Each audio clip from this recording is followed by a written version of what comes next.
Hoje é dia 22 de setembro, uma data extremamente especial para todos nós, para vocês que estão aí desse lado, para mim especialmente e para minha equipe. Hoje o podcast completa 1 ano e eu escolhi celebrar essa data com uma convidada que eu admiro muito. Esse podcast ele foi criado há 1 ano atrás para a gente trazer mulheres, a princípio foi trazer mulheres para que nós pudéssemos falar sobre as nossas vivências, nossas realidades, as nossas sombras e as nossas luzes.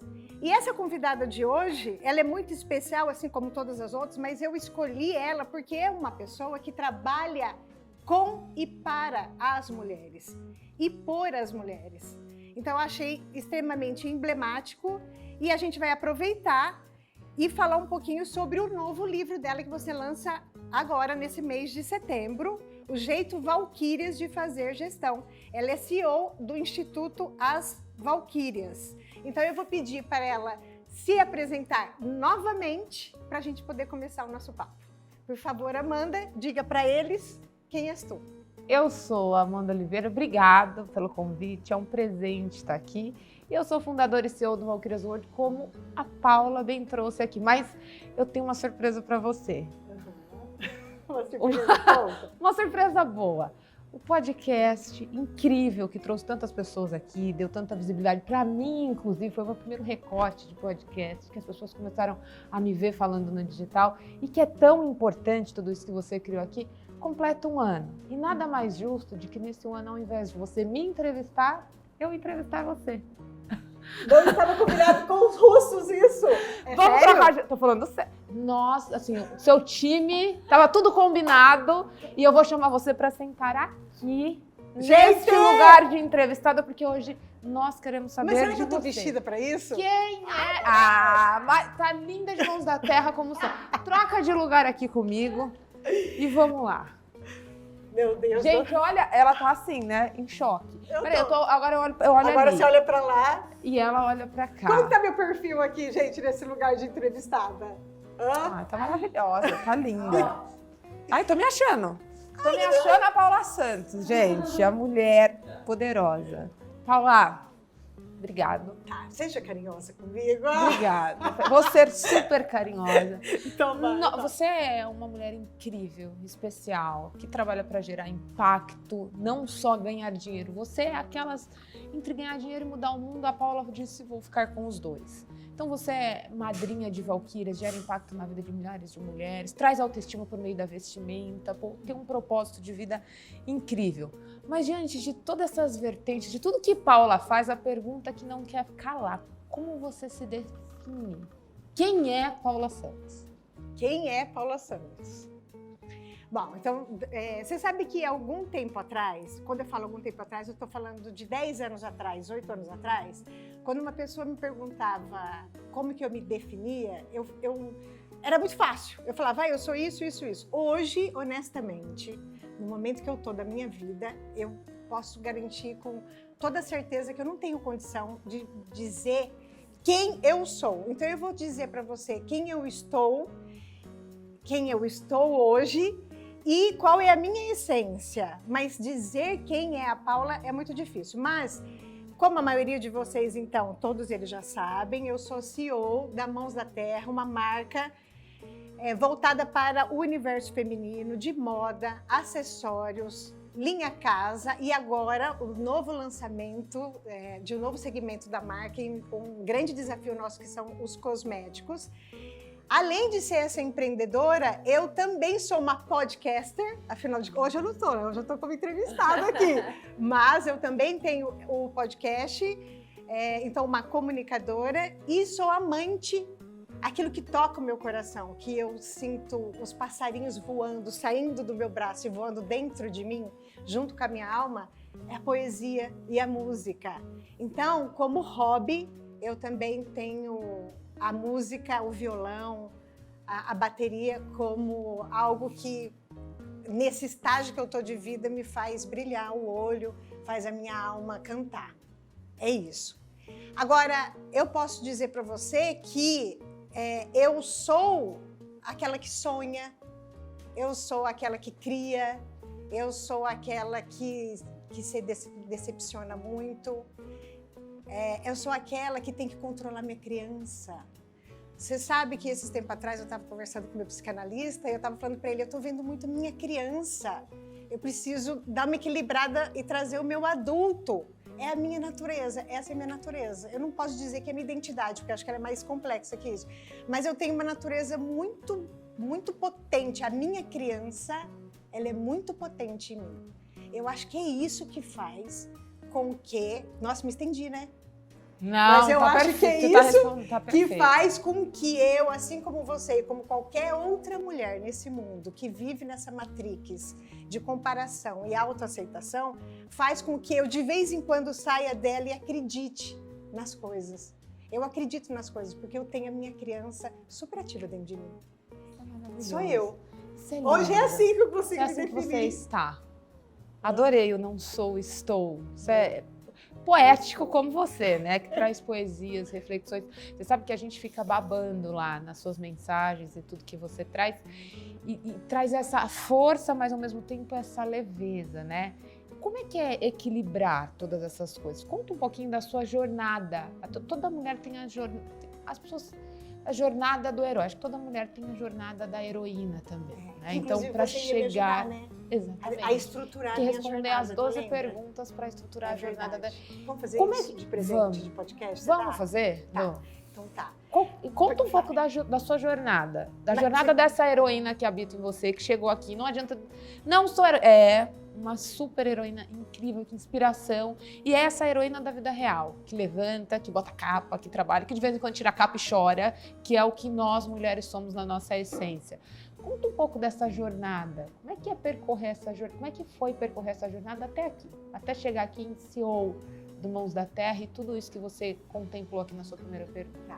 Então eu posso contar um pouquinho da minha história desde criança, que forja esse temperamento, que forja essa personalidade. Você sabe que esses dias atrás, inclusive minha irmã estava aqui hoje, a gente estava conversando e ela tentou me definir. E ela disse que eu sou daquelas pessoas extremamente intensas. Eu amo demais.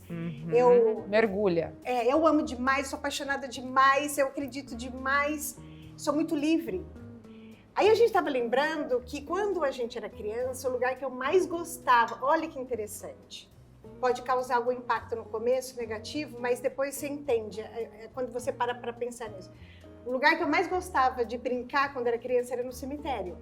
Eu ia para o cemitério brincar, era isso que eu fazia. Por quê? E eu não sei por que era lá que eu brincava, mas ia eu, minha irmã e todas as pessoas, mas eu era líder da turma para ir brincar lá. Em algum lugar dentro de mim, é difícil falar isso, mas em algum lugar dentro de mim não existe as amarras sobre o tempo, sobre a vida. Você entende o que eu quero dizer? Perfeitamente. Para mim, aquilo aquilo faz parte da vida. É tão um jardim quanto um próprio jardim. Eu não conseguia ver aquele lugar como fim. Nunca vi. Eu até vi, eu acho, como um lugar de transição ou um lugar de recomeço. Não, só que era extremamente inconsciente. Então, quando eu olho onde eu gostava de brincar e nada naquilo me trazia qualquer coisa que não fosse aquilo que está dentro das normativas, do que você tem que pensar, do que você tem que ter medo, eu acho que isso mostra um pouco dessa liberdade que eu tenho dentro de mim. Então, eu posso dizer que essa característica ela veio comigo até hoje. Também, se você parar para pensar, aí tem tantas outras histórias, mas se você parar para pensar, uma pessoa que tem liberdade, ela também tem muita coragem. Porque você tem que ter coragem para ser liberta. Exato. Tem que ter muita coragem para ser liberta. Então, eu acho que eu vim trazendo isso. Eu sou filha de uma mãe e de um pai que tem 6 filhos, então eu sou irmã de 5 pessoas. Eu falo muito alto, porque eram 6 crianças gritando dentro de casa para tentar assistir televisão. As pessoas que chegam perto da gente entendem porque a gente hoje fala muito alto e tem que pôr as coisas muito alto para a gente escutar. Era muita criança junto. A gente morou por muitos anos num bairro bastante carente. Meus irmãos mais velhos tiveram uma condição um pouco diferente da minha. A minha foi mais privilegiada, embora eu estava lá nesse lugar mais carente. Comecei a pegar ônibus com 9 anos de idade, comecei a trabalhar com 13. Com 13 anos de idade, eu já sabia absolutamente... Posso fazer um adendo aqui? Principalmente porque é você que está aqui na minha frente. Você é uma mulher que eu admiro demais e você tem um propósito. E dentro desse propósito, a partir desse propósito, tem vários projetos, né? Porque a gente tem que diferenciar projetos de propósito. Sim. Então, quando você fala sobre esse assunto que eu trouxe aqui agora, que eu vou trazer aqui agora, é claro que você traz com toda uma estrutura, porque você está desenvolvendo projetos a partir disso. Mas com 13 anos eu comecei a trabalhar. E o meu patrão fazia eu subir escada e descer toda hora para pôr a roupa lá em cima. Para quê que você acha que ele fazia isso? Certo? Então, a gente vai sendo forjado. Então, você pega o ônibus, você vai comer gelatina de sobremesa no final de semana, você tem que subir e descer a escada toda hora para o teu patrão poder ver aquele bibelô na frente dele. E a vida vai te forjando, deixando você. Então, eu tenho uma sensação de liberdade, eu tenho uma coragem que me impulsiona e também, a partir daquele momento, dessas estruturas que eu vivi, eu tenho certeza absoluta, quando olho para mim, que eu desenvolvi muita determinação e muita resiliência. Muita. E mais do que isso, muito mais do que isso, passei por muitas coisas na minha vida. Muitas coisas, que nem daria para contar aqui. Mas mais do que isso, a certeza do que eu jamais abriria mão. Jamais. Não abro mão. Porque se não faz bem para mim, eu não vou abrir mão. Então, toda essa estrutura que eu te falei foi condensando em mim a liberdade, o senso de liberdade, a importância da liberdade, a coragem, a importância da coragem, principalmente para nós mulheres. Então, hoje a gente fala muito do... Como que é que a gente fala mesmo hoje? Me deu um branco aqui. Agora a gente fala da energia masculina na gente, né? Então a gente vai percebendo... essa mulher tem uma energia masculina. O sagrado feminino, o sagrado masculino. Então, essa minha vida foi me forjando. Bom, só que eu também era... Ao passo que eu era uma guerreira desde criança, e sou super feliz com o meu passado, muito feliz e muito bem resolvida, eu também era uma pessoa que detestava estudar. Detestava, eu não gostava de estudar de jeito nenhum, repeti a 5ª série. As outras séries eu só passei porque meu irmão Gêmeos fazia a prova para mim. Não acredito que eu tô contando isso. No papel, e ele entregava para mim. É verdade, gente. Eu passei por isso. Na faculdade, aí eu prestei biologia, passei, mas entendi que eu não queria. Aí passei em psicologia, fiz 1 ano de psicologia. Então, eu fui percebendo que o meu negócio era a área de humanas. Era pessoas, é vida, é sobre a vida. Mas quando eu completei 1 ano de psicologia, algo em mim me disse que não era esse lugar, era o lugar da comunicação. Parei tudo que eu tinha que fazer e fui prestar publicidade e propaganda, passei e me formei em publicidade e propaganda. No primeiro mês da faculdade, eu entendi que não era publicidade e propaganda que eu queria, embora eu tinha decidido que eu ia até o fim. Eu queria marketing, eu descobri marketing. Então, eu fiz uma faculdade paralela, autodidata. Eu entrava no site das faculdades principais do Brasil e via a grade, eu comprava todos os livros da grade e eu ia exatamente igual as faculdades iam, no mesmo prazo. Fazia tudo bonitinho. E eu dava prova para mim mesma. Eu fazia isso. Hoje é dia de prova, e eu dava prova para mim mesma, é verdade, fazia isso. Você que acredita? História é essa de alguém te avaliar, né? Eu me avalio. Eu me avalio, e eu sempre tirava 10, viu, nas minhas avaliações. Agora ninguém vai dar nota na minha vida. Eu me dou. Eu mesma. Maravilhosa. Bom, quando eu me formo, eu vou trabalhar na área de eventos. Eu vou para o Rio de Janeiro e trabalho na área de eventos. Eu trabalhei 2 anos com o Chico Anísio. Em teatro, etc.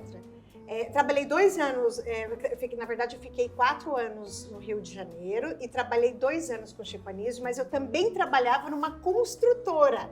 Eu vendia apartamentos. É uma coisa, né? Muitas experiências interessantes. Aí, quando eu decido voltar do Rio de Janeiro, eu volto do Rio de Janeiro porque eu estava cansada era uma época de muita violência no Rio de Janeiro. E eu vi pessoas morrendo do meu lado, eu fui assaltada, eu fui sequestrada no Rio de Janeiro dentro do meu próprio carro. E teve um momento específico que eu estava do lado de uma coisa muito violenta. Eu acabei ficando 3 meses sem pôr nada na boca que fizesse barulho. Nada. Eu só comia coisa líquida. Ou tudo que eu colocava na boca deixava dissolver para poder engolir.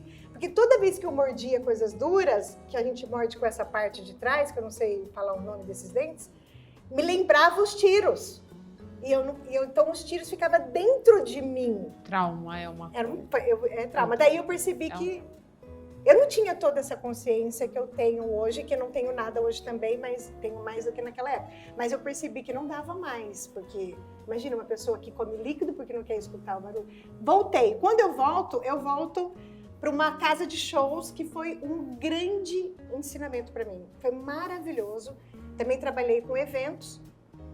E esse amigo que era o meu patrão na época, era amigo de uma outra pessoa, um outro empresário aqui em Rio Preto. Já estou chegando na Mãos da Terra, tá? Uhum.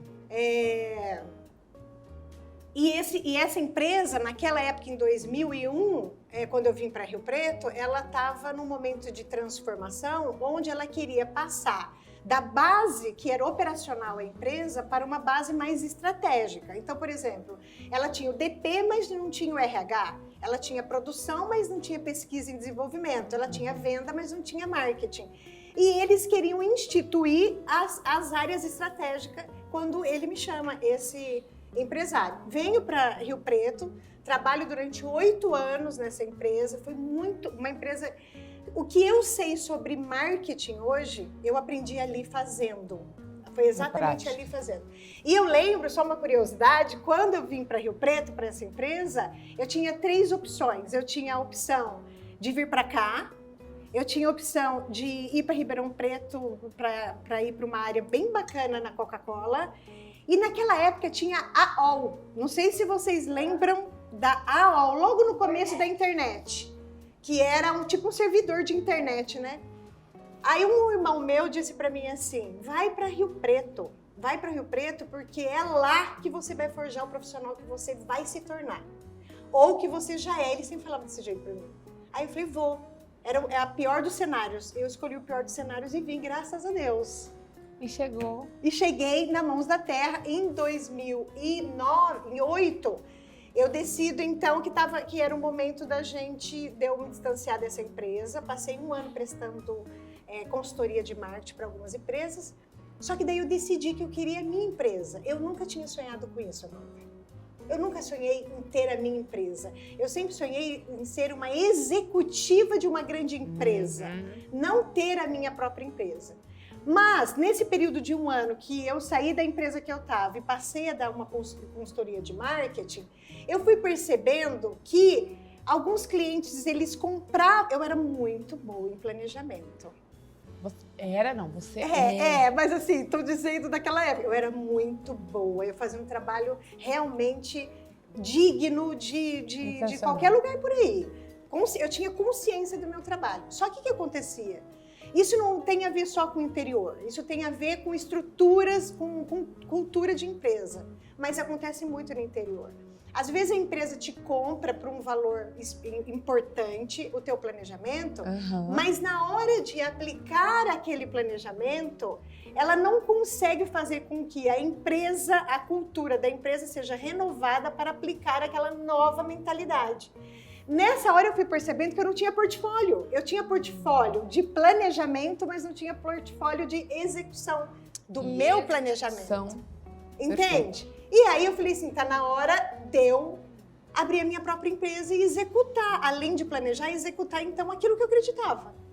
E aí eu pensei em abrir uma agência de publicidade, já que eu era uma profissional da área de comunicação. Mas na hora eu pensei pra mim e falei assim, mas peraí, por que eu vou abrir uma agência de publicidade? Eu vou encontrar os mesmos desafios conceituais dos meus clientes que eu hoje. Não, eu vou abrir uma empresa, pensei melhor. Eu quero abrir uma empresa que transborde Rio Preto, que transborde o estado de São Paulo, que transborde o Brasil, que transborde. Aí eu lembrei da minha irmã. Durante o meu período aqui em Rio Preto, eu fiz o Empretec. E eu peguei... A minha irmã sempre foi uma artesã. Ela não é uma mulher de negócios, ela é uma artista. Ela é uma artesã. Quem que é? A Mércia, que foi a minha sócia no começo da Mãos à Terra. E eu lembrei dela, e no Empretec eu criei uma marca que chamava Versão Brasileira, que eram os produtos dela e vendia tudo. Eu falei, gente, eu vou pegar a arte da minha irmã, foi assim que eu pensei, tá? Do jeitinho, eu tô te falando o que eu pensei. Da maneira como eu pensei, verbalizei dessa forma. Eu vou unir a arte da minha irmã com a minha vontade de empreender. Convidei a minha irmã e assim nasceu a Mãos da Terra. Ai, gente, que lindo, né? Foi assim que nasceu a Mãos da Terra. Que forte, quanta força. Foi. Então, quando você fala assim, qual é a sua jornada, eu acho que eu consegui falar mais ou menos sobre a minha jornada. Traduz perfeitamente. E você chegou incrível a jornada, extraordinária. Eu acredito que todo mundo, em algum momento da vida, encontra um mestre no meio do caminho. Tem aquela pessoa que você olha e fala assim, esta pessoa... Porque às vezes esse mestre, ele fala uma coisa. Às vezes esse mestre é um professor. Às vezes esse mestre é um morador de rua, que você dá um negócio e ele te fala uma coisa. A gente não... Quem foi o mestre ou a mestra nessa jornada? Tá. Então, como eu faço, tudo que eu faço de uma maneira muito verdadeira, vou ser muito verdadeira aqui e eu espero que as pessoas me entendam. 100%. Tá, então, quando você falou quem foi o teu mestre, deu até um negócio aqui. Minha mãe. E eu vou te explicar por quê. E a outra fui eu mesma. Fui eu mesma, professora, tá certo? Ou foi eu mesma? Não sei. Ó, a minha mãe, eu sou vaidosa. Uhum. E eu sou filha de uma mãe que era extremamente elegante. A gente via, minha mãe não ficava com a gente, ela tinha que trabalhar, porque em determinado momento meus pais se separaram e minha mãe ficou sozinha cuidando dos 6 filhos, crianças ainda. E minha mãe ia trabalhar, e ela sempre trabalhava, ela sempre saía com saia secretária, com salto agulha, super bem vestida, maravilhosa, uma mulher forte, uma mulher incrível. Mãe, pra quem a Paula puxou, né, gente? Puxei pra minha mãe. Pra quem, né? Eu posso dizer que eu puxei pra minha Você mãe. tá escrevendo você. Eu falei assim pra minha mãe semana passada, mãe, eu puxei a senhora. Nas luzes, mas na sombra também. Todos temos. Todos temos. Então, esse mestre foi a minha mãe. Ela que me deu essa força. Ela que me deu essa coragem. Eu acho que eu tenho mais coragem do que a minha mãe. Claro, eu sou uma outra geração. Que é a soma da coragem dela atrelada à sua. Exatamente. Exatamente. E sempre quando as pessoas perguntam o que é honrar o pai e a mãe para você, eu acho que honrar o pai e a mãe é ser aquilo que eles desejaram que a gente fosse no nosso melhor versão. Nossa essência. Exatamente. Autenticidade. É isso. Então eu honro a minha mãe quando eu me olho e vejo ela dentro de mim. Só que eu com um pouco mais de coragem. Tá, então essa é a minha mestre. A outra mestre fui eu. Por que eu vou te falar que fui eu? Claro que teve outros grandes mestres que passaram, mas eu acho que as 2 pessoas determinantes na minha vida foi minha mãe e eu. Por que eu? Como em qualquer sociedade, em qualquer comunidade, em qualquer família, as pessoas são nascidas ou vivem no mesmo meio e têm os mesmos recursos que são dados para nós. Mas tem algo dentro da gente que nos diferencia dos outros irmãos, dos primos, o que seja, da sociedade. Então eu só posso entender que esse grande mestre está dentro de mim também. Sou eu mesma.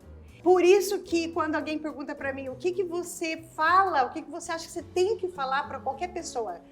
Eu posso falar muito de mulher porque o meu universo é mulher, mas eu posso falar para o meu sobrinho também. Uhum. É achar esse mestre dentro de você, porque todo mundo tem. Tem. A gente é uma centelha. Se a gente é uma centelha, o fogo está dentro da gente. Não é verdade? Maravilhoso. Mas não é? É exatamente. É o eu interior. Né? Quantos eus estão ali, às vezes, muito adormecidos, até são muitos eus poderosíssimos que vêm de eus, vários eus dentro de mim e que traz respostas na medida em que você vai permitindo que eles se despertem, né? Agora, tem uma frase que eu acho que tem tudo a ver com você. Ter bondade é ter coragem. E aí eu te pergunto, de onde vem essa coragem de ser bondosa? Deus, Não é que boazinha, difícil. ser bondosa. É. Mas eu vou ser, de novo, bastante honesta aqui. De vez em quando eu sou muito boazinha também. Por causa desse grau de bondade que eu tenho em mim, eu sou muito boazinha também e acabo me estrepando. E vou deixar bem claro no que eu tô querendo dizer que eu acabo me machucando. Não é por causa do outro. O outro, para mim, acaba exatamente onde quem a começa. Paula é. É por causa de mim, é por causa da minha evolução como pessoa. Porque eu sou uma pessoa muito concentrada em mim, eu tenho muita consciência de tudo, de todos os meus erros. Eu tenho muita consciência. E de todos os meus acertos. Embora eu tenha uma impostora muito ferrenha aqui dentro de mim, mas eu tenho consciência das minhas qualidades. Sim. Eu acho que essa bondade, ela vem... Eu acho que essa bondade, ela vem da empatia da vida que eu levei e da vida que eu vejo um monte de gente levando. É daí que vem a bondade. Não estou dizendo que quem não nasceu da maneira que eu nasci, ou melhor, não é isso, não estou dizendo que quem nasce numa condição melhor não tem essa bondade. É lógico que tem, porque eu acho que a bondade ela também está relacionada ao seu temperamento, à sua personalidade, à sua visão de mundo, às suas experiências. Ela brota, porque a bondade está em todo mundo também, né? Então ela vai brotando, se você deixar ela brota. Só é preciso deixar, Só que tem algumas pessoas que passam por experiências de vida que demanda tanto essa bondade, ela fica se demandando tanto essa brotação de, não existe essa palavra, né? Essa coisa da bondade para poder encarar os desafios da vida, que você vai ficando natural essa bondade. E é nesse sentido. E eu falo para você com carinho, com amor, com afeto. Eu realmente sou... Ai, gente, como é difícil, eu sou meio enrolada. Se o psicanalista estivesse aqui na minha frente, ele ia falar que minha bondade pode ser também autoestima baixa, ok? Ok. Na psicanálise, muita bondade pode estar na autoestima baixa também. Mas ela também pode ser uma bondade por bondade. Então, eu posso dizer para você... De abundância. De abundância. Então, eu posso dizer para você que, de maneira consciente, eu tenho bondade, eu gosto de ver o mundo colorido. Eu prefiro ver o mundo colorido. 6 dias atrás aconteceu um caso que foi assim, só para te ilustrar como que é essa bondade. Não estou dizendo que está certa sempre, tá? E também não estou dizendo que dá sempre certo. Estou dizendo como é. Aconteceu um fato específico com alguém da equipe. E foi um fato que não foi legal mesmo. Desestrutura a equipe, mas estrutura muito mais não o fato da pessoa, o que a pessoa fez, mas a minha resposta como líder. Com certeza. E a minha resposta como líder foi: a pessoa só machuca quem está machucado. Então, no final das contas, vocês estão demandando de mim uma postura mais agressiva, uma postura mais contundente, eu vou ter no momento certo. Mas se essa pessoa teve esse tipo de comportamento, ela está machucada, porque só machuca quem está machucado. Então, vamos cuidar desse machucado e depois a gente vai ser contundente também. E em alguns momentos as pessoas dizem que essa bondade não é boa, não é justa. Mas é intuitiva? É intuitiva. Então é. Não é? É. Mas de vez em quando eu fico com esse peso. Até que ponto que a bondade é assertiva? Até que ponto? Mas tá bom. Sou eu. Tua essência. Eu tenho uma outra pergunta que eu quero fazer aqui, mas como a gente está nesse caminho dizendo de bondade, etc., muita gente confunde vulnerabilidade com fraqueza. E tem alguns momentos da vida da gente que a gente se encontra forte quando a gente se vê vulnerável.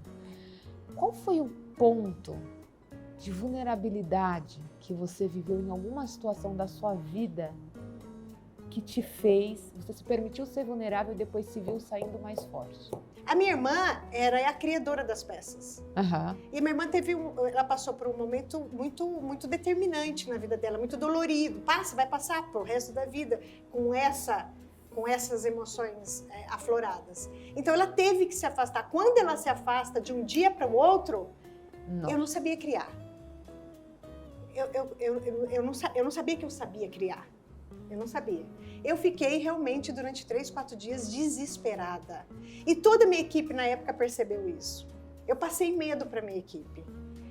Mas eu fui honesta e como eles me conheciam na época, eles sabiam que tudo bem, vai dar tudo certo. No final sempre dá certo. Mas eu fiquei muito vulnerável. Até que aquela corajosa que tem dentro de mim, aquela resiliente que tem dentro de mim, falou assim, bom, você não tem outra saída, vai criar.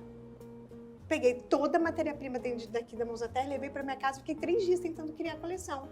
E eu não sabia fazer. Então eu pegava, que nem quebra-cabeça, colocava as peças assim e mandava para minha gerente de produção. Isso dá para produzir? Dá para fazer assim? Dá para fazer assim? E assim eu aprendi a criar as peças da Mãos da Terra. Foi assim. E falando ainda de criação, porque você tá puxando, eu tô aqui com muitas perguntas que eu trouxe, mas você vai puxando coisas incríveis e que o mundo dos negócios, principalmente tocado por mulheres, querem ouvir uma mulher como você falar. Você falou sobre criação. Eu não sabia que eu era criativa, né? Você trouxe isso. E Mãos da Terra, bom, você é uma super doadora de valquírias e toda vez que chega as coisas de Mãos da Terra, a gente fala, cara, por que é tão diferente de tudo que a gente vê, né, no entorno? A gente sabe que tem o amor, que tem a dedicação, que tem a paixão e que tem a verdade em tudo que se é construído no Mãos da Terra. Agora, a gente nasce criativo. Toda criança, a gente nasce criativo. E aí depois, quando a gente vai para a fase adulta, a gente começa a fazer curso para ser criativo. Então, que momento que você acha que as pessoas perdem a criatividade? É o momento que a gente entra nessa matrix. Porque para criar, de novo, é a criança interior que vem à tona e que traz. Olha, então... Como driblar isso? Porque você consegue criar muitas coisas. Então tem a Paula criança, criativa. A Paula que acessou a Matrix como todos, mas você vai tomando consciência. E depois o retorno da criança interior da Paula para poder fazer coisas extraordinárias. Como driblar isso para a criatividade vir à tona e fazer grandes coisas como você faz aqui no Mãos da Terra? Eu acho tão difícil responder isso porque tudo depende também do contexto em que as pessoas estão inseridas. Mas se eu fosse responder algo que fosse exclusivamente, que dependesse apenas da pessoa, é desenvolver e entender o significado de liberdade. Liberdade. Perfeito. Eu posso estar casada com você e entender perfeitamente o sentido de liberdade. Eu posso trabalhar para uma empresa e ter o sentido de liberdade dentro daquela empresa. Quando você desenvolve essa consciência de que nós somos o nosso potencial, quando nós somos libertos de amarras sociais, amarras familiares, amarras de emocionais, aquilo que as pessoas desejam para nós, que querem da gente. Quando a gente se desconecta disso, a gente vira o nosso próprio mestre. E mestre cria, mestre ensina, mestre faz tudo. Então eu te falo que é liberdade. É o senso de liberdade. É não abrir mão da sua liberdade. E eu estou falando de liberdade, de novo, eu posso estar casada e ter senso de liberdade. Aqui, ó, a liberdade está aqui. É a nossa mentalidade, é a maneira como a gente vê o mundo. Se eu me libertar das amarras, eu consigo ser criativa. Todo mundo consegue, não tem idade para isso. Se livra das amarras e rema. Exatamente. É incrível. E rema. Nós estamos num mundo digital, né? As pessoas ficam ali, olhando. E eu conheço muita gente, especialmente muitas mulheres, e vai ser incrível escutar isso de você, para que essas mulheres consigam ouvir isso, que pagam cursos caríssimos, vão lá, assistem a palestra de motivação e etc. E ela volta e eu vou fazer, mas não dá 2 dias, ela tá de novo naquele feed. E tudo bem estar no feed porque é maravilhoso, desde que a gente entre para esse processo de criar, de olhar para aquilo, de se inspirar. Mas tem algo que acontece no mundo atual e que impede naturalmente essas pessoas de crescer, que é a comparação. Elas vêm a todo vapor, etc. E quando elas estão ali travadas de novo num processo de comparar. Porque Instagrama do outro é sempre mais verde, né? Isso, adorei o Instagrama. Instagrama do outro é sempre mais verde. O que você diria Assim, porque isso vai fazendo com que a pessoa perca a autenticidade. Ela começa a se comparar. É uma mexerica querendo entrar na forma da banana, é a banana querendo entrar na forma da maçã, e a maçã só é incrível porque ela se permite ser maçã. O que você deixa de reflexão, de mensagem, porque Mãos da Terra, rompe com isso, olha para esse lugar, está presente ali no digital, mas tem a sua autenticidade, que é o que a gente olha e diz que é incomparável. Tem alguma coisa que mantém isso aqui incomparável. Obviamente, a autenticidade, a liberdade, etc. O que você diria, quais comportamentos, se você pudesse dizer, olha, 3 coisas que você precisa fazer para se livrar disso e ser autêntico? Porque é no momento que você é autêntico que você descobre o seu sucesso, que você chega onde você quer chegar. Se eu fosse falar 3, eu falaria assim, de maneira bem objetiva.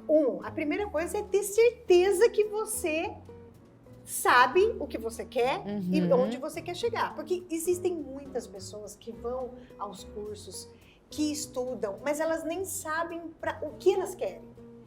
Só que todo mundo quer alguma coisa. Todo mundo quer alguma coisa. Então, quando você tem aquela liberdade, quando você decide que você vai se libertar das amarras, você começa a se encontrar. Se encontrou, você definiu o que você é, o que você quer. Ok. A segunda coisa que eu acho, então a primeira coisa é saber o que quer. Se pergunte se você sabe mesmo o que quer. Às vezes a gente vai lá fazer um curso e a gente não sabe o que a gente quer fazer o que a vizinha está fazendo. Não, se fosse eu, esquece todo mundo, o que eu sou, o que eu quero fazer. Na hora que você descobrir isso, a segunda parte é mais fácil. Simplesmente estude teoria, mas não olhe nada da prática. Eu proíbo de ver revistas de moda aqui dentro. Eu não vejo nada. Isso é ótimo você dizer. Absolutamente nada. Porque é disruptivo.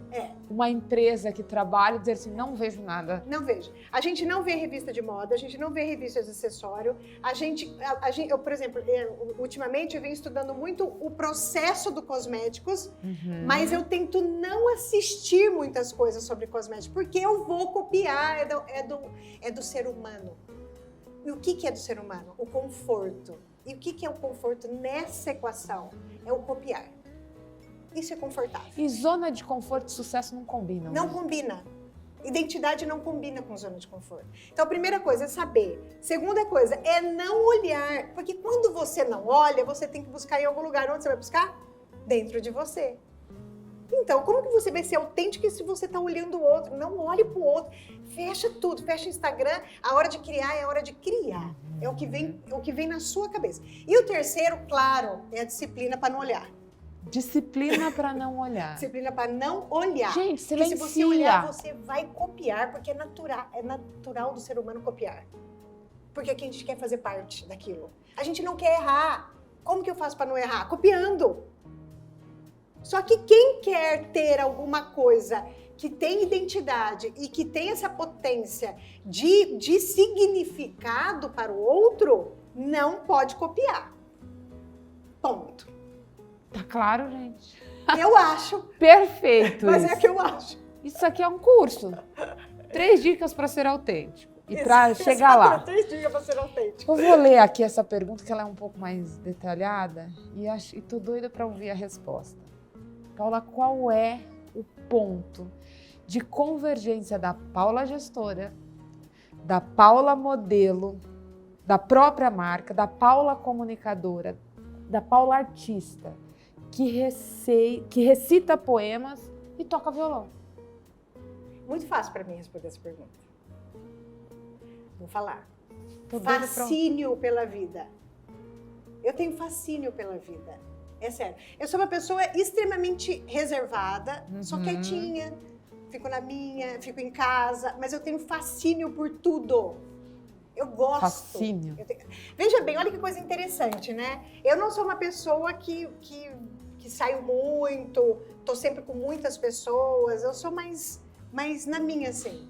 Estou falando, assim, bem os termos que se usa hoje, né? Só que eu tenho fascínio pelo ser humano, eu tenho fascínio pela criatividade, eu tenho fascínio pela música, eu tenho fascínio por tudo que tem aqui e que nesse prazo pequeno que a gente tem que usufruir. Então eu entendi que a vida é fascinante. Esse é o ponto de convergência. É sério, esse é o ponto de convergência. É fascínio pela vida. paixão. Eu acho que tem dois, eu entendo, né, pela minha experiência de vida, que também não significa que está certo, eu acho que nós temos dois momentos na vida que a gente protagoniza, que a gente se descobre, é o nascimento e depois quando a gente descobre o nosso propósito. Como foi? É do sentir mesmo, o sentimento depois do nascimento, que a gente brilha no palco, de encontrar-se com o seu propósito. Porque esse fascínio, a alma só pode estar, a tua alma só pode estar muito alinhada ao seu corpo. Tenho histórias de mulheres e de meninas que eu fico observando e eu falo assim, essa pessoa não está conseguindo executar isso, porque ela não conseguiu ressignificar um determinado trauma na vida dela. E a alma dela simplesmente pulou para fora do corpo, está assistindo tudo o que está acontecendo.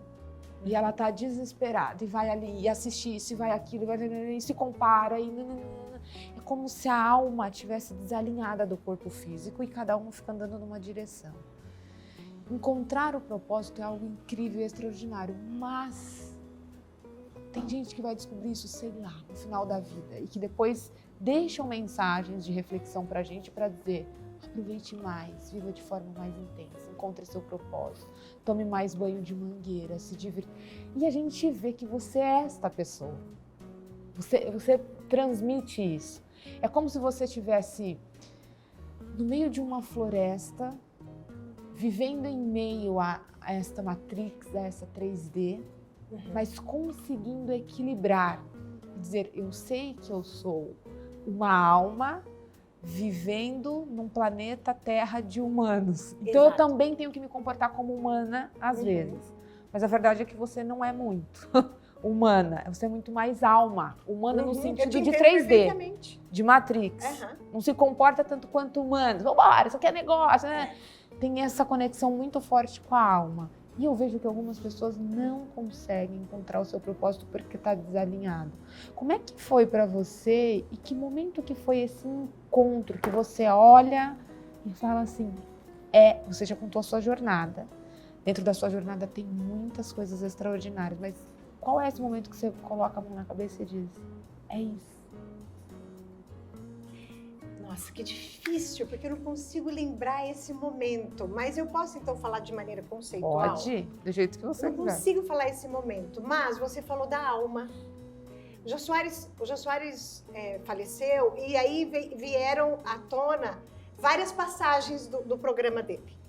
E tem uma frase que eu assisti, inclusive, nesse dia, que ele disse assim, quando o filho dele faleceu. E ele foi trabalhar no mesmo dia. Ele disse, a vida é o que a gente veio fazer aqui. Então eu posso dizer que quando eu encontrei o meu propósito, eu entendi que a minha alma estava fazendo o que ela veio fazer aqui. E qual que é essa sensação aqui? Isso. A sensação é aqui que eu vou te falar da minha experiência. A gente sempre está falando da minha concepção, da minha experiência. Baseado na sua experiência. Essa sensação é uma sensação de muito orgulho. Porque eu entendi a tarefa de casa. A tarefa de casa. Eu entendi o que ela veio fazer aqui. É uma passagem, né? Eu entendi o que a minha veio fazer aqui. Eu acho que grande parte das pessoas que consegue se conectar com a alma dela, ela tem como característica a tendência de se tornar livre. De novo, eu vou sempre bater nessa tecla. Quando você se torna livre das amarras sociais, emocionais, o que seja, quando você consegue transitar nas... Porque assim, eu sou amarrada também. Não tem um ser humano que não está dentro dessa matrix. Exato. Então eu também sou, eu também choro, eu também me comparo, eu também me acho feia, eu também acho isso, eu também acho aquilo, não me acho tão boa assim, não me acho inteligente, tudo eu não me acho também. Só que isso fica por pouco tempo na minha mente. Rapidamente, como ela tá tão conectada que rapidamente fala, tá bom, vai, continua não achando nada disso, mas lá vai fazer o teu trabalho, porque as pessoas estão precisando do seu trabalho. Porque é para isso que a tua alma veio. Então, é essa sensação. Então, ela sempre me joga para cima, ela vai me jogando para cima. Incrível. A sensação que eu tenho é de orgulho de ter aprendido a tarefa de casa, de ter entendido a tarefa de casa. Entendi, Alma, entendi. É lindo, não é? É isso. É isso. E que faz a gente sorrir leve, né? Você sabe que eu tenho uma grande amiga que fala pra mim que eu sou poeta demais, que eu vejo a vida de uma maneira muito de passarinho. E eu entendo quando ela fala isso, ela tá tentando me proteger. Eu sei que ela tá tentando me proteger. Mas toda vez que ela fala isso pra mim, quando eu vou dormir, eu lembro dessa fala dela e falo assim, obrigado. Obrigado por eu ver passarinhos. Porque a vida é tão difícil, então é melhor ver um passarinho. Exato. Maravilhosa, é incrível. É você mesmo, viu? E me conta aqui uma coisa, qual é o seu maior desejo para as mulheres do mundo, do Brasil? Ai, o maior desejo para as mulheres é que elas encontrem, assim como eu, o mestre da vida dela dentro dela mesma. Que ela lidere a sua própria vida, arrumando a cama, fazendo a comida para a criança ou tocando uma empresa de 500 mil funcionários, o que seja mundial. É que ela seja líder da sua própria vida. Ela sendo líder da própria vida, o olho dela vai brilhar lavando a louça. É isso. E ela encontrou o propósito dela. É isso, mas ela tem que se empoderar, ela tem que falar assim, nossa, tá pulsando. Ela precisa sentir pulsando, tem que estar pulsando. Se pulsar, ela é líder da própria vida. Mesmo com todos os desafios do dia a dia. Porque todo mundo tem, concorda? Todos. Independente de classe social. Independente de classe social. Todo mundo tem tem desafios, tristezas, o que seja. Mas se pulsou e o olho brilhou, você é líder de sua própria pessoa, da sua própria vida. Pô, então o lugar de mulher é... O lugar de mulher é onde ela quiser, sendo dona dela mesma. Isso é lindo, sendo líder dela mesma. Esse é o lugar da mulher, não importa onde. Paula, você é muito reservada na sua vida pessoal. Sou. Extremamente reservada. Inclusive eu tive hoje, meu Deus, quanto tempo que eu não a vejo. Porque você é realmente uma mulher muito reservada. E apesar de estar sempre se comunicando com o seu público, a gente sabe pouco da Paula, que está ali por trás das câmeras. E suas seguidoras, assim como eu, sou uma seguidora sua, a gente quer saber da Paula na intimidade, em casa, na família, nos gostos, na rotina. Conta um pouco pra gente quem é a Paula fora das mãos da terra. O que ela faz? Você já falou um pouquinho, né, Damus? Mas o que ela faz? O que ela gosta de comer? O que faz? Eu, por exemplo, tô enroscada num vídeo. Qual? Um vídeo doido de uma menina imitando uma situação que eu falei, eu tô enroscada, não paro de rir daquilo. E o meu marido olha e fala, meu Deus, isso aqui é tão tonto. Então, o que faz a Paula rir, assim, repetidamente, que ninguém nunca conseguiu acessar isso, porque a Paula tá ali, é a gestora, a executiva, a modelo, etc. O que faz você rir por horas, viver intensamente? Nossa. Na intimidade. Então, assim, é só para deixar bem claro que quando você falou que a Instagrama do outro é sempre mais verde, isso é importante. Uma das coisas que eu tento de todos os jeitos, sempre que eu posso, colocar nas minhas reflexões, ou trazer um poema que fala sobre isso, ou no meu próprio vídeo, é lembrar as pessoas que todos estamos num mesmo lugar, todos estamos dentro de uma mesma plataforma. E que, só que as pessoas têm que lembrar que o que elas veem são um dos personagens que todo mundo tem. Até a pessoa que não está à frente da câmera tem os seus personagens diários. Todo mundo tem os seus personagens e eles são necessários para que a gente transite nessa vida que a gente tem que transitar aqui, não é certo? Então, muitas vezes as pessoas veem a Paula da maneira como você está dizendo mesmo, né? Toda glamourosa ou toda intelectual. Mas assim, lembra que eu falei aqui no começo que eu tenho... Se você me perguntasse assim, onde está teu maior desafio como pessoa? Meu maior desafio como pessoa é controlar minha criança. Fora daqui, eu sou muito criança. Só uma ponta. Por que Vou explicar. Por que controlar? Tá, então vamos de novo. Eu estou na mesma matrix. Então, às vezes, eu olho, por exemplo, um podcast, eu assisto um podcast e vejo, nossa, mas por quê? Acho que eu fui infantil ali. Ai, eu não sei. Sabe essas coisas? Então, eu acho que a criança saudável, eu tenho as duas crianças afloradas. Eu tenho a criança saudável que me dá força para criar, que dá força para ver os passarinhos. Mas eu tenho uma outra criança que é muito birrenta, que quando alguém diz para mim, pode olhar o passarinho, mas de vez em quando põe uma grade, senão você vai se machucar demais. Eu sou birrenta e falo, não vai dar certo. É nesse sentido. Entendi. Então, se eu tivesse que controlar alguma coisa, jamais vou abrir mão da minha criança, porque foi ela que me proporcionou chegar aqui. Responder essas perguntas para você, que você vai fazer essas perguntas, eu falo, nossa, que interessante que eu sou. Não é maravilhoso? Mas, por outro lado, tem isso. Eu sou muito criançona.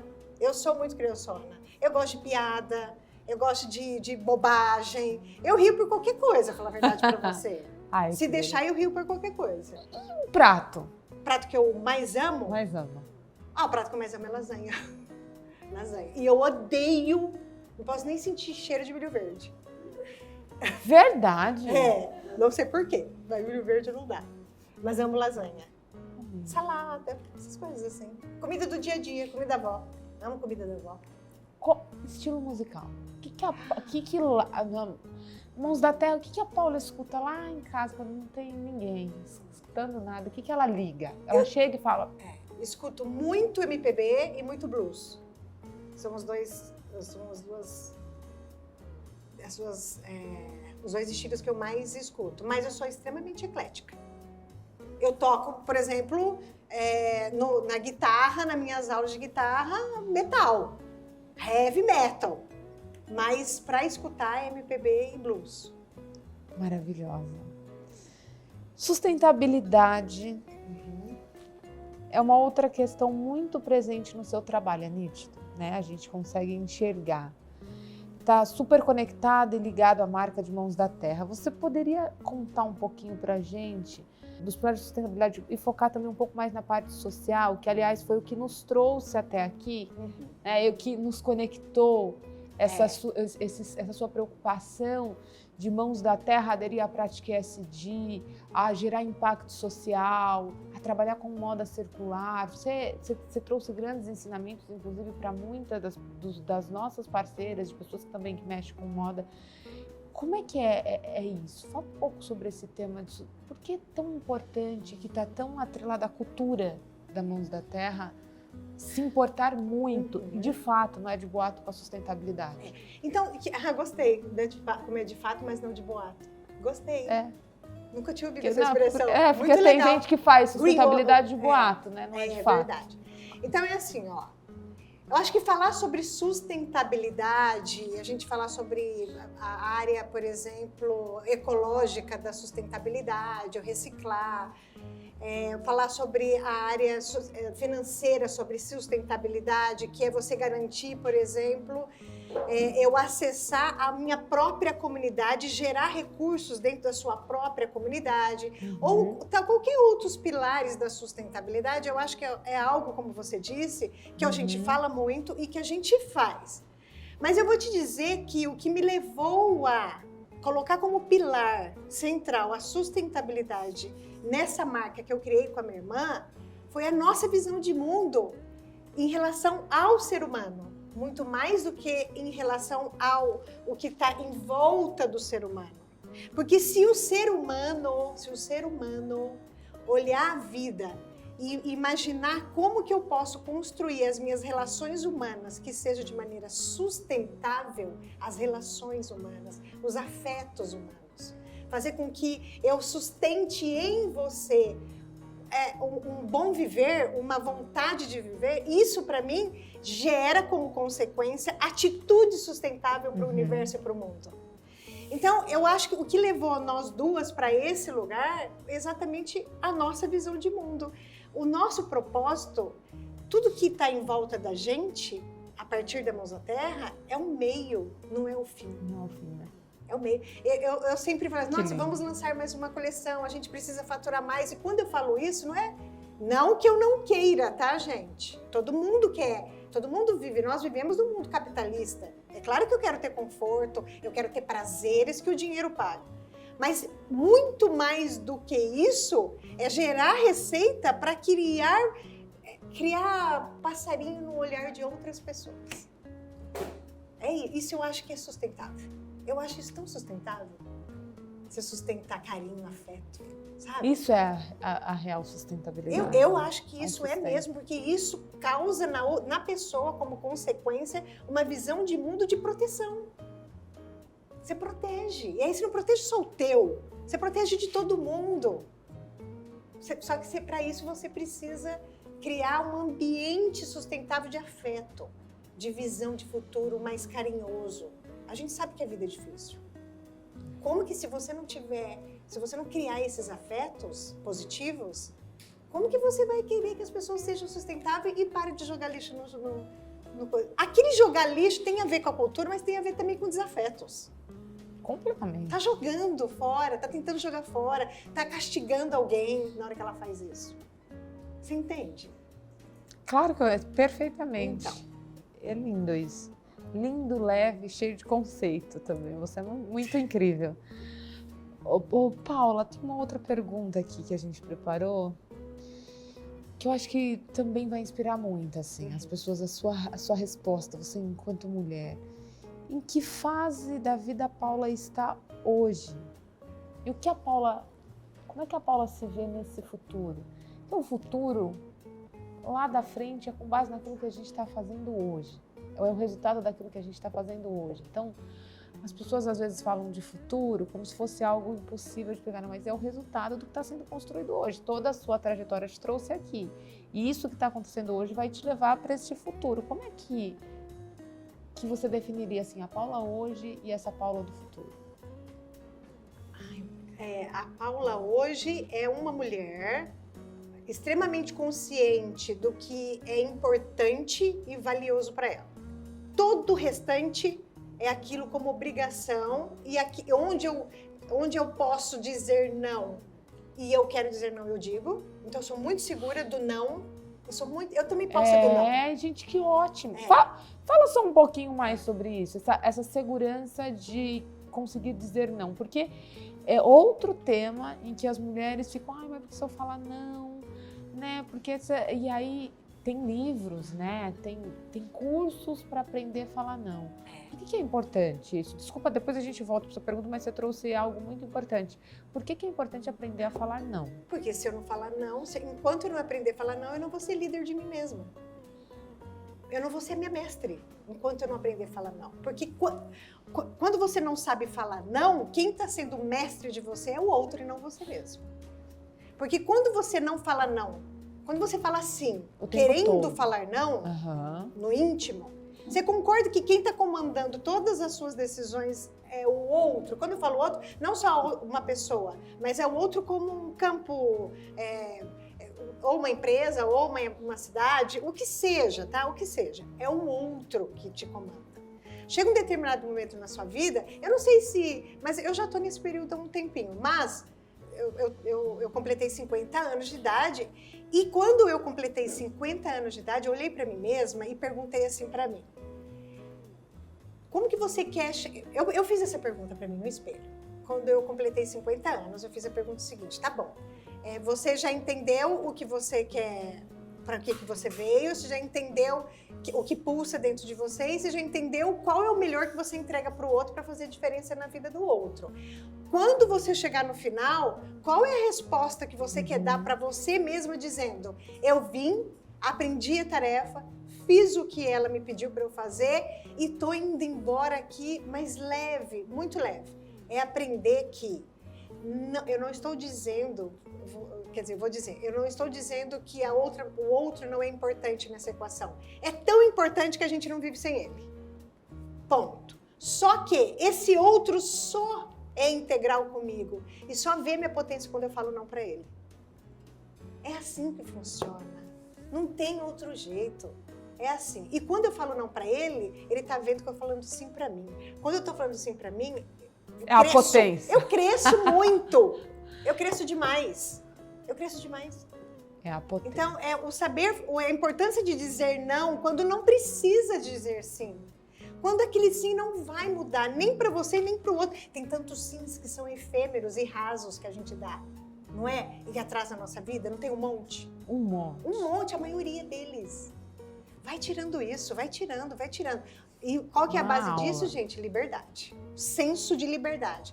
Eu sou um indivíduo que vim para viver com outras pessoas e com essas pessoas fazer com que esse mundo seja melhor do que era quando eu não estava aqui. Ponto. Como que eu faço isso? Tendo liberdade para fazer o que eu tenho dentro de mim. Se eu não tiver esse senso de liberdade, eu não vou fazer o que eu vim fazer aqui. E aí você vai chegar no final da vida, como todas as pessoas olhando para trás e dizendo, nossa, eu não fiz isso, não fiz isso, mas você pode chegar na vida também no final e ter os dois lados, dizer aquilo que eu não fiz e dizer, mas eu fiz isso, isso. Tem que falar não. É preciso aprender a falar. É preciso falar não. Você fica tão grande quando você fala não. Nossa, fica grande demais. E o grande porque você começa a viver a sua história. Quando eu vivo a minha história, eu faço um tão bem enorme para você. Para você. Então, a gente tem mania de achar que quando a gente fala sim pro outro, a gente está entregando o melhor pro outro. Não tá. Gente, isso é básico que a gente aprende com mãe. Quantas vezes mãe fala não para filho, amando o filho, sabendo que aquilo não é o melhor para ele? Por que a gente não leva isso pro resto da vida? Porque a gente vai perdendo os afetos no meio do caminho. O caminho é tão montanhoso que a gente a gente vai perdendo os afetos. A gente vai perdendo o olhar com afeto. Quando você perde o olhar com afeto, você... Não sei se eu posso falar essa palavra. Vou tentar achar outra palavra. Não achei. Você mendiga as relações. Quando você faz isso, você não faz diferença na vida do outro, você não faz. A gente veio aqui para fazer diferença na vida do outro. Então tem que ser autêntico. Ser autêntico é saber falar não. Então a Paula do hoje é segura? Eu sou muito segura em relação a isso. Isso é perfeito. Mas mais uma vez eu faço questão de sempre repetir isso, porque eu sei que tem muitas pessoas que estão escutando a gente, estão entendendo que eu digo, eu estou sendo entendível para a maioria das pessoas, mas tem pessoas que ainda estão tão presas nessa matrix da comparação e da autoaceitação que ela não percebe. Ela entra num lugar de submissão. De submissão. Não é ali. Não é. O nosso lugar. Todo mundo veio com poder.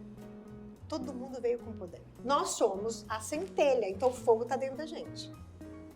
Maravilhosa. Mas não é exatamente isso. É tão bom. Depois eu quero isso recortado 30 mil vezes que eu vou postar, repostar, porque é sobre viver, é sobre isso. E é preciso, né? Saber viver. E a Paula do futuro? A Paula do futuro é uma escritora, assim como você, minha querida. A Paula do futuro é uma empreendedora, apaixonada pela sua própria marca, de uma empresa, de uma marca que por todos os pontos de contato que ela puder, ela vai engrandecer a outra mulher. E às vezes engrandecer a outra mulher é também dizer não para que essa mulher seja despertada. Entende que o não é poderoso? Não é poderoso. O sim, ele é importante, na hora certa, né? E escritora, poeta, continuar o que eu venho fazendo. Eu sou muito feliz com as escolhas que eu fiz, Amanda. Eu não percebes? Assim, ó, veja bem, eu desejo um monte de coisas, mas eu só desejo aumentar o que eu já faço. Transbordar cada vez mais. E o que eu não faço transbordar. Assim, eu sou feliz. Ai, será que eu podia? Eu sou feliz. Percebe-se. Você deve escutar quantas vezes no dia assim, nossa, que linda. E aí as pessoas, a gente sabe que a nossa aparência física é um reflexo da nossa alma, né? E eu queria só reforçar aqui que você é linda e maravilhosa. Todo mundo aqui sabe, todo mundo que te conhece, ou que tem algum contato com você, sabe que você é uma tremenda de uma guerreira, né? Uma mulher que superou um monte de situações, que teve que percorrer uma jornada, que obviamente teve que renunciar a muitas coisas.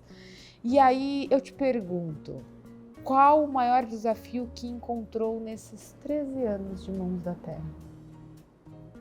Qual o maior? Depois eu quero saber o nome, que este nome. Mas... eu vou te falar, o maior desafio, toda vez que eu olho para mim e falo, nossa, eu vou criar como sinônimo essa pergunta tua, a seguinte frase: o que fez por muito tempo ou em alguns momentos eu ficar com o pé amarrado no chão em vez de voar, que é o lugar que a bola de passarinho boliche fica. que você tá ali com a asa, mas a bola tá segurando. A Matrix da comparação. A Matrix da comparação é a impostora. E eu carrego elas comigo. Tanto eu tô nessa Matrix e tenho uma impostora muito forte. Esse pra mim é o maior desafio meu. Por quê? Porque tem hora que eu olho pra mim e falo assim, nossa, mas eu fui muito boa nisso. Mas se eu fui muito boa nisso naquele momento, eu poderia ter sido muito boa em vários outros momentos que eu não fui. Aí eu olho pra mim e falo, eu entendi já. Eu não voei porque eu me permiti ficar nessa Matrix. Hoje eu saio dessa Matrix rapidamente. Por exemplo, tem muitas coisas que as pessoas, a minha equipe pede pra mim e que elas estão, tá tudo com a razão, elas estão tudo certas, sempre elas estão certas. Mas eu fico lá resistindo. É a bola de boliche lá, de aço lá, né? Aquela bola de boliche no meu pé. Por quê? Porque naquele momento eu acho que eu não vou ser boa o suficiente. Eu acho que eu criei uma imagem que eu mesma posso destruir. Eu fico nessa Matrix horrorosa. Mas depois eu falo, não, para com isso. Que isso? Não é nada disso. Vai lá, vai fazer um negócio. Tá bom, vai. Pode marcar, viu, a entrevista pra mim. Entendeu? Então, essa voz, né? Que toda mulher tem, tá? Toda tem. Eu não sei quanto que é isso nos homens. Os homens que estão aqui, eu não sei. Eu também não sei, acho que é pouco. Mas as mulheres, a gente foi forjada. Nós fomos forjadas até 1950 para a gente não nos acreditar. Exato, porque assim, até 1950 a gente era convidado para participar de mesas de reunião para rediata. A profissão secretária nasceu daí. Anota aí o que eu tô pensando, que eu não posso esquecer. Isso, entende? Então a gente ainda tem isso, mas eu saio rapidinho. Isso é importante, essa técnica, né? Aprender como... o Danilo às vezes fala pra mim, como é que você não sente o cansaço? Porque às vezes o Apolo acorda 3 horas. Essa manhã mesmo, 4h20, eu vou até... 4h20 da manhã eu tava de pé já, e não é que acordou e voltou a dormir. Eu tô de pé desde as 4h20 da manhã ali. E aí, e esse cansaço? Eu sinto ele chegando, mas eu não interajo com ele. Exatamente. Então a gente, é real, essa voz, ela vem. Faz isso não sei o quê. É perceber isso e não interagir. Falar, eu já escutei você, eu já vi que você está aqui, mas não vamos conseguir seguir de mãos dadas. Isso é uma ferramenta poderosíssima para desamarrar, para poder voar. E é disciplina, tá? É um exercício que você faz. Isso é exercício. E o que é natural é o outro. Esse é o exercício, de você lutar contra essa naturalidade da gente achar que a gente não é suficiente o tempo todo. Nossa, isso impede muito a gente de crescer, né? E de onde nasceu a sua paixão pelas pedras? Teve influência de alguém, de algum lugar, de algum espaço que você visitou? Natureza. Eu não sou apaixonada só pelas pedras, eu sou apaixonada por qualquer coisa que está integrada na natureza. E vou te falar sem medo de ser feliz aqui agora. Eu sei que eu faço parte da natureza. Ponto. Então eu amo a pedra, eu amo a folha, eu amo a flor, amo você, amo. Então o fascínio é pela energia. Nós não somos energia? Nós não somos energia? Pura. Se a gente é energia pura, como que eu não vou ficar fascinado com uma outra energia que é minha prima aqui, ó? Aqui, essa aqui é uma prima minha. Você entende? Eu sei que tem gente que vai achar que eu sou meio louca, que sou isso, mas é daí, tá? Então o que eu quero dizer é o seguinte, o meu fascínio é pela natureza e nela também tem as pedras que tem muito significado. É a natureza. É a natureza em si. Maravilhosa. Em si. E me fala um pouquinho de como é ser uma mulher empresária nesse Brasilzão de meu Deus. Como é ser uma mulher empresária nesse Brasilzão de meu Deus? É ser uma guerreira, né? É ser uma guerreira. É difícil falar qualquer coisa diferente do que a gente já sabe. É extremamente desafiador, mas ao mesmo tempo, olha só que coisa, né? Eu não consigo ver só o cinza. Eu nunca consigo só ver o cinza. Eu vejo o colorido também. Mas veja bem, é muito desafiador ser mulher. Aí ser mulher empresária, mais desafiador exato. ainda. Por outro lado, que orgulho de ser uma mulher De ter empresária. rompido com as amarras. Exatamente. Neste mundo onde é difícil ser mulher empresária. Sinônimo de força, né? É gostoso ser uma mulher empresária. É difícil, mas é gostoso. Mas é difícil também não ser uma mulher empresária. Você entende o que eu quero dizer? É fazer a escolha do difícil, né? Qual difícil? É difícil ser empresária, mas é difícil também não ocupar este lugar, né? Escolher, né? Esse difícil. E gosto, tá? Eu gosto no sentido de quando eu olho assim, poxa, eu faço parte de algumas mulheres que traz para um mundo que até 50 anos atrás era completamente masculino, essa delicadeza, esse olhar mais fraterno, esse olhar mais acolhedor e esse olhar mais imaginativo que as mulheres têm. Então eu gosto. Muito forte. Imaginativo, é. Porque você tem que criar o tempo todo para tocar uma vida. Até aquela Tem que a gente tinha antigamente. É verdade. Né? E como é ter uma marca que está há mais de 12 anos no mercado? Como é que é isso? Porque a gente sabe que os negócios, às vezes, um grande sábio um dia falou assim, você só pode reclamar que algo não está dando certo depois que este lugar completar 10 anos.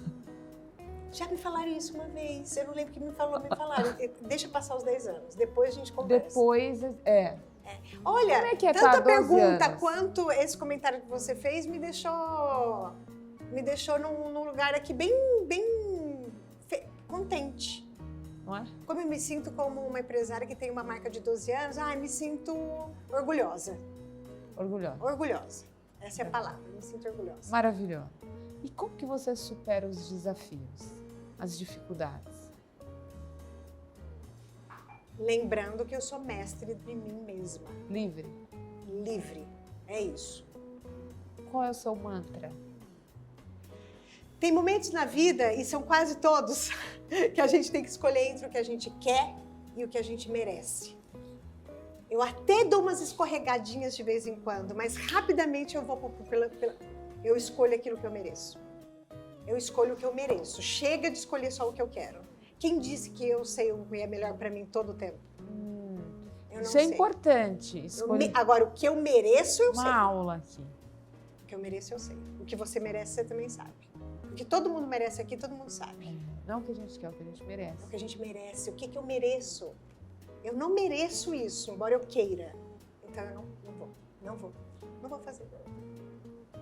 E é duro, hein? Você fica chorando lá 3 dias porque você queria tanto. Mas não tem problema. Depois que passa o momento do desapego... Depois que passa... E o chorar é bom porque ele limpa. Chorar é lindo. Limpa e tá tudo certo. É lindo, é maravilhoso. E conta uma curiosidade aqui pra gente. Como é que você cria os acessórios?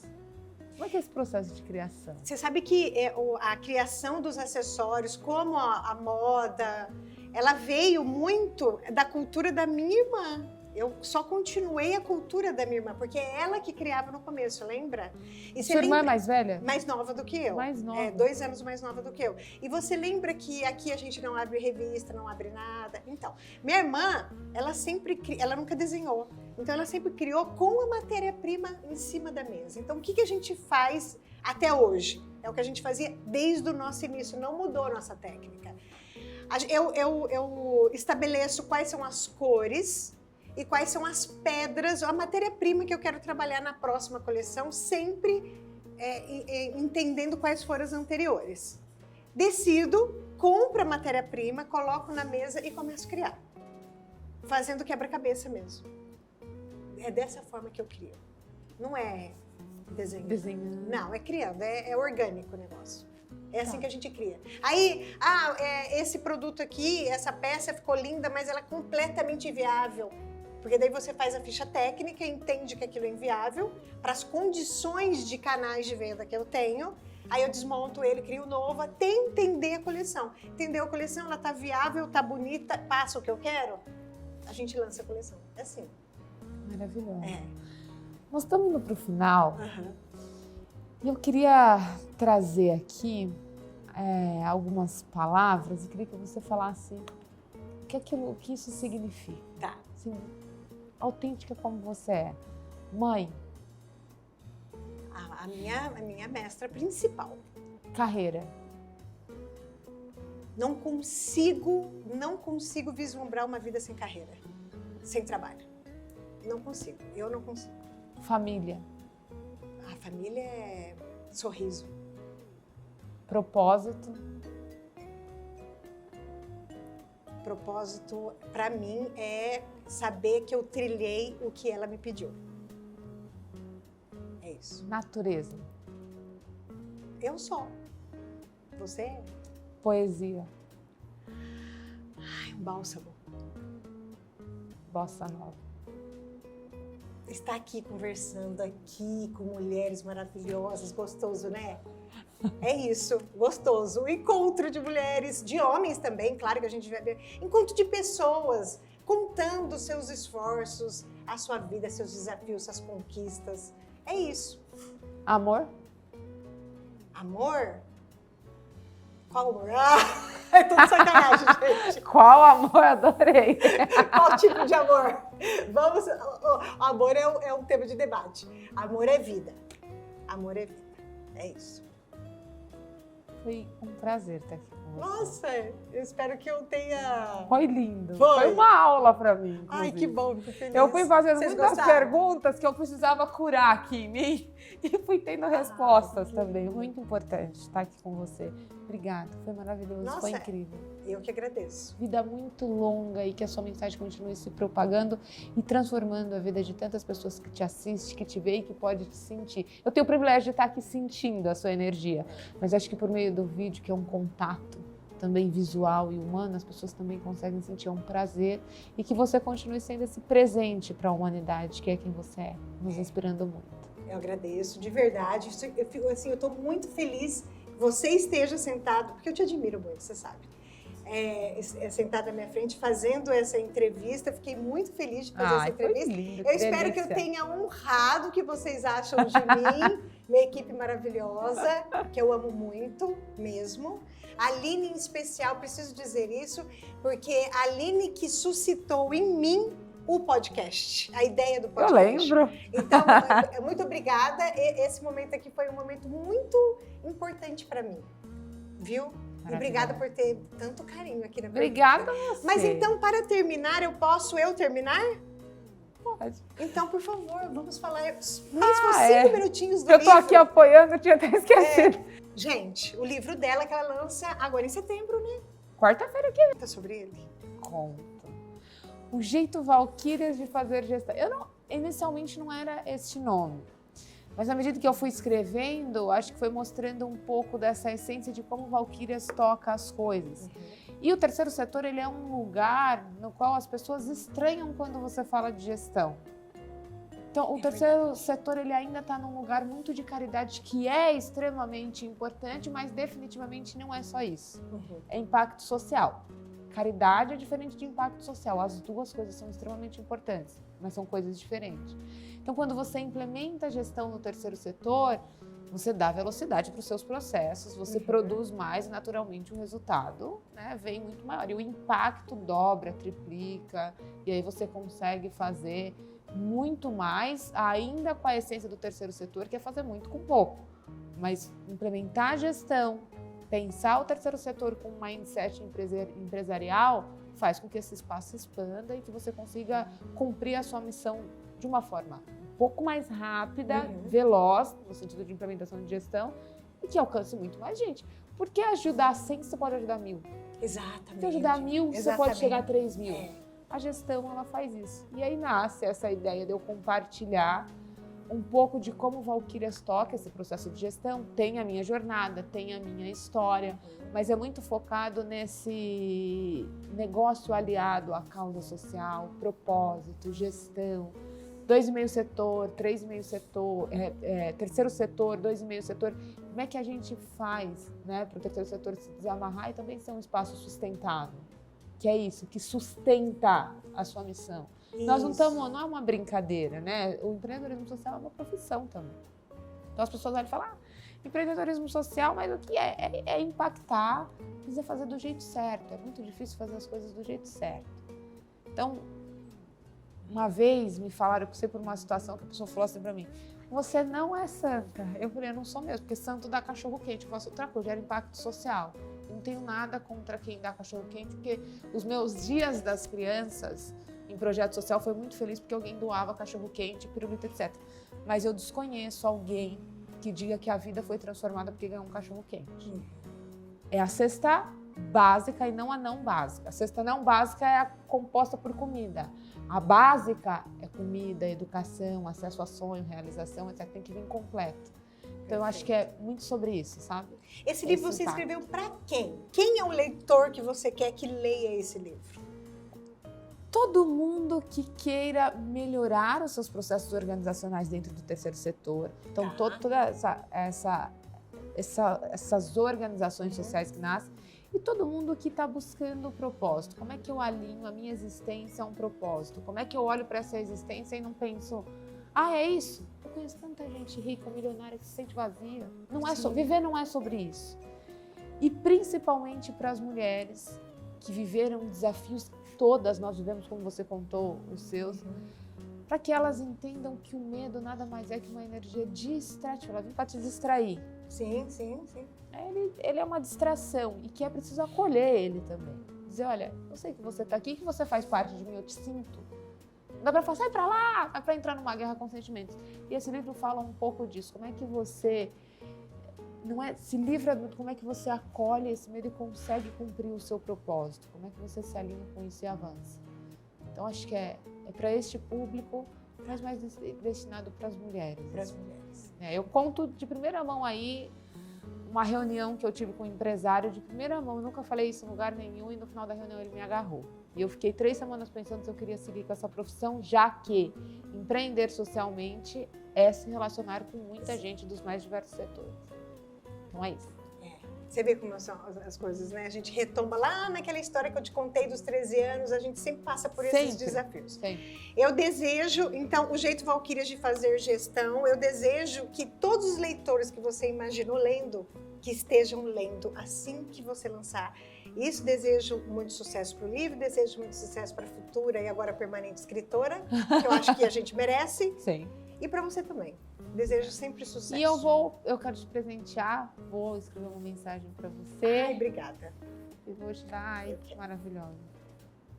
Quando que vai estar, a gente pode comprar? Tá na Amazon já. Fico muito feliz que vocês estejam aí com a gente no episódio que celebra 1 ano do podcast Bossa Nossa. Faço isso com muito amor. Espero que eu tenha conseguido transbordar e chegar o meu afeto para vocês aí do lado. E certamente a gente só está completando 1 ano não por causa do meu esforço, da minha equipe e da qualidade dos convidados, mas também porque a gente tem um público extremamente qualitativo e presente. Então agradeço e me despeço. Por favor, fala para eles como continua te acompanhando. Pode me seguir no Instagram, @AmandaOliveiraVW. Amanda Oliveira VW. Um beijo para vocês. Até o próximo episódio. Tchau, tchau.